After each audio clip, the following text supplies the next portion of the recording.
Role sir, सभेमध्ये आपण एक प्रश्न उपस्थित केला होता, या संदर्भात कठोर कारवाई महसूल मंत्र्यांनी केलेली आहे, नेमका काय विषय होता? बघा, तारांकित प्रश्न क्रमांक 5 9118 नुसार मी मालेगाव जिल्हा नाशिकमधले भूमाफियांच्या संदर्भामधला सिटी सर्वे नंबर 144 याची बिनशेती परवानगी न घेता जे वेगवेगळे दस्त केले होते त्याच्या संदर्भामधला हा तारांकित प्रश्न मांडला होता। यामध्ये सरकारच्याही निदर्शनास बाब आली की 2013चे उपविभागीय अधिकारी यांनी चुकीच्या पद्धतीनं भोगवटदार वर्ग 2 ही जमीन भोगवटदार वर्ग 1 केली होती आणि अप्पर कलेक्टर मालेगाव यांनी 24/2/2023 रोजी मालेगाव उपविभागीय अधिकारी यांनी जी ऑर्डर पास केली होती ती रद्द केली। त्याच्या विरोधामध्ये आयुक्ताकडे ते प्रकरण गेलं, आयुक्तांनी पण अप्पर जिल्हाधिकारी यांची जी ऑर्डर होती ती कायम केली आणि त्यामुळं या सगळ्या विषयामध्ये विसंगतपणा आल्याच्या कारणानं आणि बेकायदेशीर पद्धतीनं तिथं बांधकाम केल्याच्या कारणानं तिथले तत्कालीन उपविभागीय अधिकारी यांना निलंबित केलंय। 1 महिन्याच्या आतमध्ये विभागीय चौकशीचा अहवाल देण्याच्या सूचना माननीय महसूल मंत्री चंद्रशेखर बावनकुळे साहेबांनी आज सभागृहामध्ये दिलेल्या आहेत।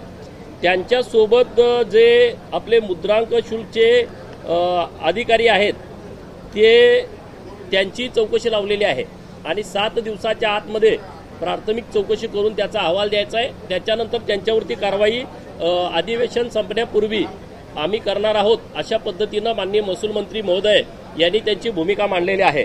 त्यामध्ये श्री बुरके आहेत, श्री गावित आहेत, श्री सापडणे आहेत, श्री भुसे, श्री हिरे, श्री कडसकर, श्री मोतीराळे आणि श्री वाणी असे जवळ 7-8 अधिकारी यामध्ये आहेत। कारण 2013 ते 2019 जवळपास पहिल्यांदा 16 याचे तुकडे केले।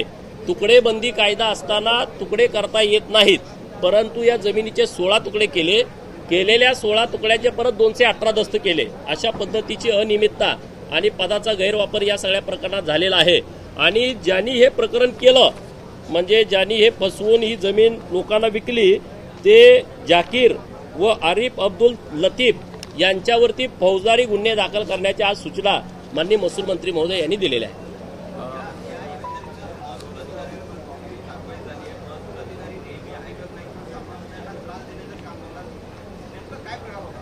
नाही, हा प्रकार मी तुम्हाला आता सांगितला त्याप्रमाणे 144 सर्वे नंबरची ही जमीन होती आणि तुकडेबंदी कायदा असताना ह्याचे 16 तुकडे केले।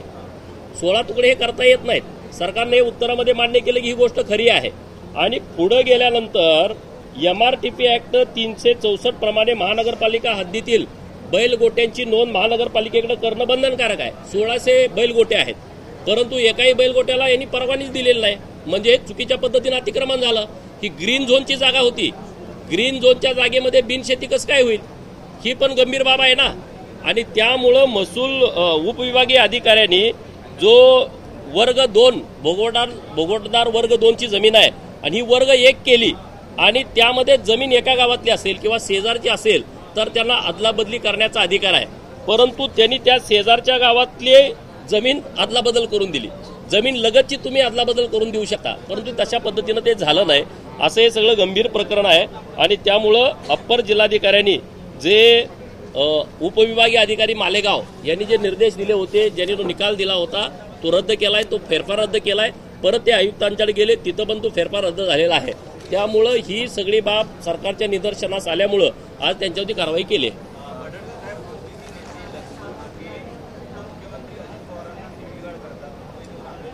शिवीगाळ नाही तो करणार, शिवीगाळ कशी करते? प्राध्यापक माणूस आहे, शिवीगाळ करेल असं मला वाटत नाही, पण जर मी ऐकतो, मी काय बघितलेलं नाही, ऐकून मी त्याच्यावर बोलतो व्यवस्थित।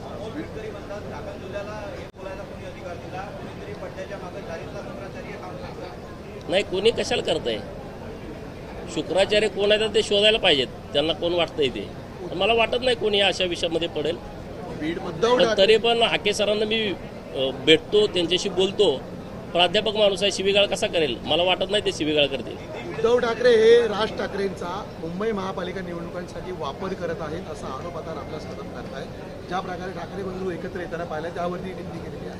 घातपाताचा देखील कट होता राज ठाकरे यांचा उद्धव ठाकरे यांच्याकडनं, असा देखील आरोप त्यांच्याकडनं कोणी केलाय? आता हे रामदास कदम साहेबांना सविस्तर माहिती, त्यांनी शिवसेनेत काम केलं होतं। मी काही शिवसेनेचा कार्यकर्ता नाही, मी मुंबईमधला पण कार्यकर्ता नाही, त्यामुळे मला इतकं त्यांच्याविषयीचं माहिती नाही. तर कदम साहेबांना तुम्ही डिटेल त्या विषयावरती विचारा. ठाकरे बंधूंनी एकत्र येण्याबाबत काँग्रेसचं जे मत आहे ते आघाडीच्या आड येणार नाही असं शरद पवार म्हणत आहेत. कशा प्रकारे बघताय या शरद पवारांच्या? शरद पवारांच्या विधानावर जरा आमच्या वरच्या लोकांना विचारा. बरोबर ना, मी काय बोललो तर पेट दुसराच व्हायचा, तर तो आमच्या वरिष्ठ लोकांना विचारा. तटकरेंनी पण असा दावा केला आहे की राष्ट्रवादी काँग्रेस 2016-17 पासूनच भाजपसोबत जाण्याच्या तयारीत होती. सर्व सोपस्कार पार पडलेले होते. मात्र मी प्रतिशब्द असल्यामुळे शेवटच्या वाटेगाठी करत होतो, पण महामंडळ वाटाचा फॉर्म्युला ठरला नाही, त्यामुळे लोकसभेचं जागा वाटपही झालं. मग तटकरे साहेब हे जर बाब म्हणत असतील तर राष्ट्रवादीनं कशाला आव्हानायचा? आम्ही भाजपच्या विरोधात आहोत, आम्ही नरेंद्र मोदी साहेबांच्या विचाराच्या विरोधात आहोत. त्यांनीच भूमिका स्पष्ट करायला पाहिजे ना. असं करणं योग्य आहे असं मला वाटत नाही, कारण ते प्रदेशाध्यक्ष होते तेव्हाही, आणि ते जर हे गोष्ट बोलत असतील तर त्यांनी याबद्दलचा खुलासा करण्याची आवश्यकता आहे. उगाच भाजपला विरोध करत बसण्यात काय अर्थ नाही. बीडमधला एक प्रकार समोर आला आहे. शिवभोजन केंद्र चालकाचा प्रताप आहे की एक ताट समोर ठेवून अनेक लाभार्थ्यांचे फोटो काढले आहेत आणि आता तो व्हिडिओ सध्याला व्हायरल होताना. या खात्याचे मंत्री माननीय छगन भुजबळ साहेब आहेत, या विषयाची गंभीर दखल घेतील. हे गोरगरिबांच्यासाठी आणलेली ही योजना आहे. असं कोणी शिवभोजन थाळीवाला एखादा करत असेल आणि इतर शिवभोजन थाळीची केंद्र बदनाम होत असतील तर याच्यावरती कारवाई झाली पाहिजे आणि नक्की त्याच्यावरती कारवाई होईल. परवा मुख्यमंत्र्यांनी डिनर डिप्लोमसी ठेवली होती, तुम्ही सुद्धा गेलेला होता. अशी माहिती समोर येते की टेंडर्स आणि कॉन्ट्रॅक्टच्या मागे न लागता मतदारसंघाचा विकास करा असा कानमंत्र मुख्यमंत्र्यांनी दिलेला आहे. आता तुम्हाला माहित आहे, मी तुमच्याकडे होतो लोकशाहीवरती, शक्तीपीठ महामार्गाच्या चर्चेवरती, त्यामुळं मी कार्यक्रमालाच उशिरा तिथं पोहोचलो होतो. त्यामुळे तिथं काय नेमकी चर्चा झाली मला माहित नाही.